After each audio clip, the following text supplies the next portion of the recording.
తిన్న వెంటనే పొట్టలో నొప్పి వస్తుంటే అజీర్తి చేసిందని అనుకుంటాం. ఏదో ఒక చిట్కా వైద్యం చేసుకుంటాం. కానీ తరచుగా తిన్న వెంటనే పొట్టలో నొప్పి మొదలవుతూ ఉంటే, అది కూడా బొడ్డు పైభాగంలో నొప్పి వస్తూ ఉంటే ఆలస్యం చేయకుండా వెంటనే తగిన పరీక్షలు చేయించుకోవాలి. ఎందుకంటే ఇలాంటి నొప్పి వెనుక ఒక్కోసారి ప్రాణాంతకమైన ప్యాంక్రియాస్ క్యాన్సర్ కారణంగా ఉండే అవకాశం ఉంది. క్లోమ గ్రంథిలో క్యాన్సర్కు కారణాలు, చికిత్సా మార్గాల గురించి ఇప్పుడు తెలుసుకుందాం.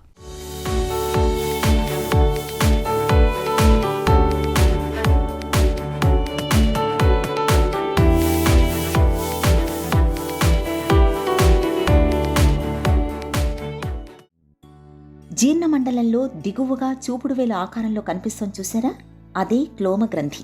మన జీర్ణ వ్యవస్థలో అత్యంత ప్రధానమైన ఈ అవయవం ఇన్సులిన్ వంటి కీలకమైన హార్మోన్లను, కొవ్వు పదార్థాలను జీర్ణం చేసే ఎంజైమ్లను ఉత్పత్తి చేస్తుంది. ఇంతటి కీలకమైన ఈ క్లోమ గ్రంథికి ఇవాళ క్యాన్సర్ అనేది ఒక పెద్ద బెడదగా పరిణమించింది. క్లోమ గ్రంథిలో కణజాలం గట్టిపడిపోయిన కణితులు, నీటి బుడగల్లాంటి సిస్టులతో పాటు ఐలెట్ సెల్ క్యాన్సర్ అనేవి ప్రధానంగా కనిపిస్తున్నాయి. క్లోమ గ్రంథిలో క్యాన్సర్ విపత్తుకు జన్యుపరమైన కారణాలతో పాటు ఒత్తిళ్లతో కూడిన జీవనశైలి, వ్యాయామం లేకపోవటం ఇవన్నీ కారణాలేనని చెబుతున్నారు డాక్టర్. ప్యాంక్రియాటిక్ క్యాన్సర్ అనేది మన ప్యాంక్రియాస్ అనే ఒక ఆర్గాన్లో డెవలప్ అయ్యే క్యాన్సర్ అండి. ఇది మనకి డైజెషన్కి హెల్ప్ అవుతుందన్నమాట. అంటే మనం ఫుడ్ తింటే కార్బోహైడ్రేట్స్, ప్రోటీన్స్, ఫ్యాట్స్ ఎలాగో కాంపోనెంట్స్ ఉంటాయో, అందులో ఫ్యాట్స్ కరిగే మనకి ఎంజైమ్స్ వచ్చే ఆర్గాన్ని ప్యాంక్రియాస్ అంటాము. అందులోపల వచ్చే క్యాన్సర్ని ప్యాంక్రియాటిక్ క్యాన్సర్ అంటాం. అయితే ఈ ప్యాంక్రియాటిక్ క్యాన్సర్ ఎందుకు వస్తుంది అనే రీజన్స్ చూసుకుంటే కనుక ముఖ్య కారణాలు చూస్తే అందులో స్మోకింగ్ అండి, అంటే టొబాకో. అదేవిధంగా మద్యపానం, అంటే ఆల్కహాల్ కన్జంప్షన్ ఒక ఓవర్ అండ్ అబోవ్ ఒక పర్టికులర్ లిమిట్లో కనుక కంటిన్యూస్గా over a period of time తీసుకుంటే అది ప్యాంక్రియాటిక్ క్యాన్సర్కి దారితీస్తుంది. అదేవిధంగా ఈ మధ్య కాలంలో చాలా వరకు ఫుడ్ పొల్యూషన్ అనేది అవుతుంది. అంటే కొన్ని రకాల కెమికల్స్ కలపడం వల్ల కానీ అది ప్యాంక్రియాటిక్ క్యాన్సర్కి దారితీస్తుందని చెప్పొచ్చు. ఇదే కాకుండా సెడెంటరీ లైఫ్ స్టైల్, అంటే ఒక ఒబెసిటీ, ఏదైతే sedentary life style is causing obesity అని చెప్తాము, ఒబెసిటీ కూడా ఒక రీజన్ అని ప్యాంక్రియాటిక్ క్యాన్సర్కి చెప్తారండి. అండ్ డయాబెటీస్, షుగర్ ఉన్న వాళ్ళకి కూడా ఒక ముప్పు ప్యాంక్రియాటిక్ క్యాన్సర్ ముఖ్యంగా కొంచెం పెరిగే అవకాశం ఉంటుంది. ఈ ముఖ్య కారణాలు ప్యాంక్రియాటిక్ క్యాన్సర్కి దారితీస్తాయి. ప్యాంక్రియాటిక్ క్యాన్సర్ రాగానే చాలా వరకు ఏమీ సిమ్టమ్స్ అనేవి ఉండవు. కొన్నిసార్లు అప్ స్టేజ్ అయినప్పుడే సిమ్టమ్స్ అనేవి బయటపడతాయి. అందులో ముఖ్యమైన సిమ్టమ్స్ చూసుకుంటే పేషెంట్స్ చాలామంది ఏం చెప్తారంటే అబ్డామినల్ పెయిన్, అంటే కడుపు నొప్పి అవుతుంది చాలా రోజుల నుంచి అంటారు, ముఖ్యమైన సిమ్టమ్ అనమాట.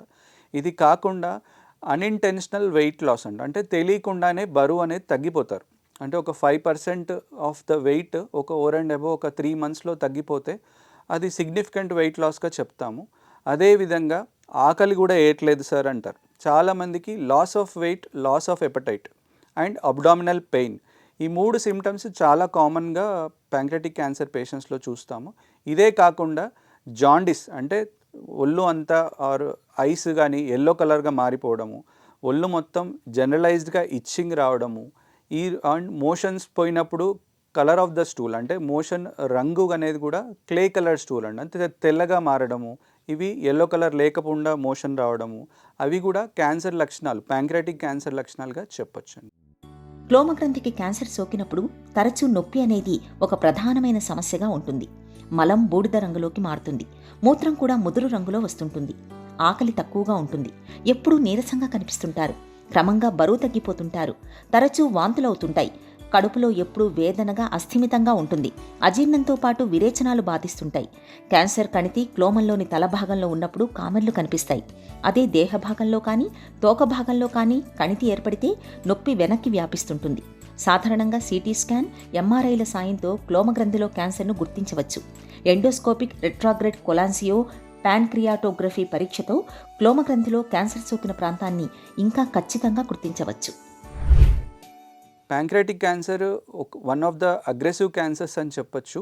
దీనివల్ల మనం స్టేజ్ 1 and 2 కనుక చూసుకుంటే ఓవర్ అండ్ అబోవ్, అంటే 5 years సర్వైవల్ రేట్ అరౌండ్ 40-60%గా చెప్తారు. అదే స్టేజ్ 4 కనుక చూస్తే 5 years సర్వైవల్ లెస్ దెన్ 10%గా చెప్తారు. దీన్ని బట్టి ఏమర్థం అవుతుందంటే one of the most aggressive cancer. ఇది చాలా ప్రాణాంతకము. ఇది నివారించుకోవడం చాలా ఇంపార్టెంట్.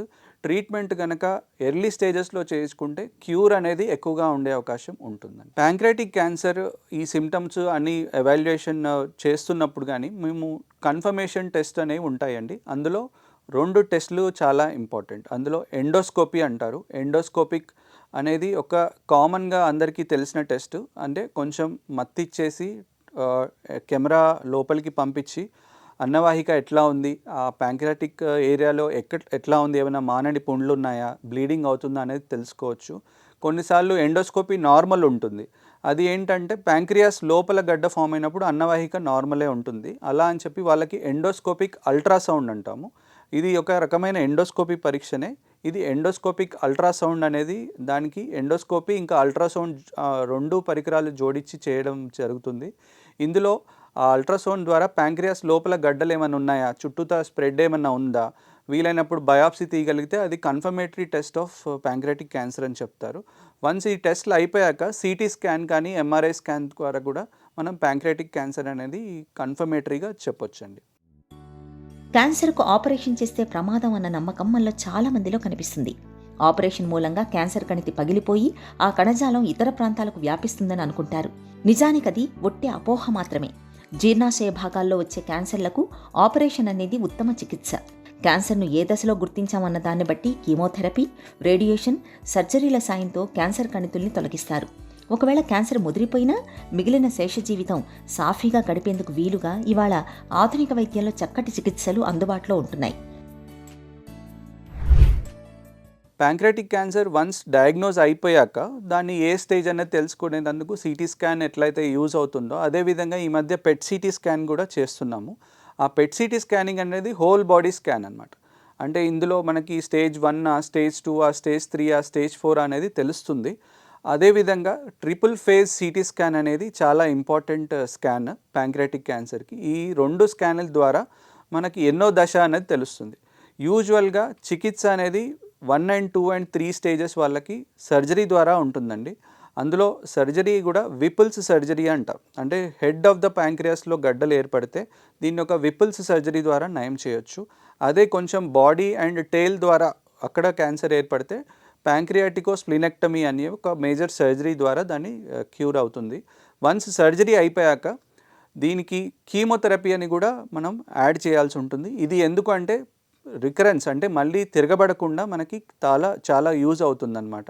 రేడియేషన్ థెరపీ కొన్నిసార్లు యూజ్ చేస్తాము, కొన్నిసార్లు యూజ్ చేయము ప్యాంక్రియాటిక్ క్యాన్సర్కి. ఈ మధ్య కాలంలో చూస్తే కొన్నిసార్లు స్టేజ్ 3 క్యాన్సర్స్ వాటికి డైరెక్ట్గా ఆపరేషన్ చేయకుండా ముందు జాగ్రత్తగానే కొంచెం కీమోథెరపీ ఇస్తే ప్యాంక్రియాటిక్ క్యాన్సర్ని కొంచెం స్టేజ్ 2గా కన్వర్ట్ చేసుకొని ఆపరేషన్కి వీలయ్యేటట్టుగా చేస్తున్నాము. దీనివల్ల సక్సెస్ రేట్ కూడా బాగానే ఉంటుందండి. ముఖ్యమైన ట్రీట్మెంట్ అయితే ఆపరేషన్, అది సర్జికల్ ఆంకాలజీ కన్సల్టెంట్స్ చేస్తారు. దాని తర్వాత మెడికల్ ఆంకాలజీ కీమోథెరపీ ద్వారా చేస్తారు. అవసరమైనప్పుడు రేడియోథెరపీ కూడా వాడతాము. ఈ 3 రకాల చికిత్సలు మనకి అందుబాటులో ఉన్నాయండి. స్మోకింగ్ కానీ, ఆల్కహాల్ కానీ, ఒబెసిటీ ఉన్న వాళ్ళకి, అదే క్రానిక్ ప్యాంక్రియాటైటిస్ ఉంటుంది కొంతమందికి, తరచూ కడుపు నొప్పి రావడం వల్ల ప్యాంక్రియాస్లో కొన్ని స్టోన్స్ ఫామ్ అవడం వాళ్ళకి ప్యాంక్రియాటిక్ క్యాన్సర్ అనేది రిస్క్ ఉంటుంది. వాళ్ళకి ఇయర్లీ వన్స్ అనేది అల్ట్రాసౌండ్ కానీ, సిటీ స్కాన్ కానీ, ఎండోస్కోపీ పద్ధతుల్లో దీన్ని నివారించుకోవచ్చు. అంటే ముందు తెలుసుకుంటే దాన్ని క్యూర్ అనేది చేసుకుంటే ప్యాంక్రియాటిక్ క్యాన్సర్ అనేది రాకుండా హెల్ప్ అవుతుందండి. నిర్లక్ష్యం చేస్తే ప్రాణాంతకంగా పరిణమించే క్లోమగ్రంథి క్యాన్సర్ను నివారించుకోవడం పూర్తిగా మన చేతుల్లోనే ఉంది. ఆరోగ్యకరమైన చక్కటి జీవనశైలిని పాటించడం, రోజువారీ ఆహారంలో కొవ్వు పదార్థాలని సాధ్యమైనంత తక్కువగా తీసుకోవటం, బరువును అదుపులో ఉంచుకోవటం, ప్రతినిత్యం శరీరానికి చాలినంత శ్రమను కల్పించడం, ధూమపానం, మద్యపానం వంటి చెడు వ్యసనాలకు దూరంగా ఉండటం క్లోమగ్రంథిని ఆరోగ్యంగా ఉంచే తారక మంత్రాలు ఇవే.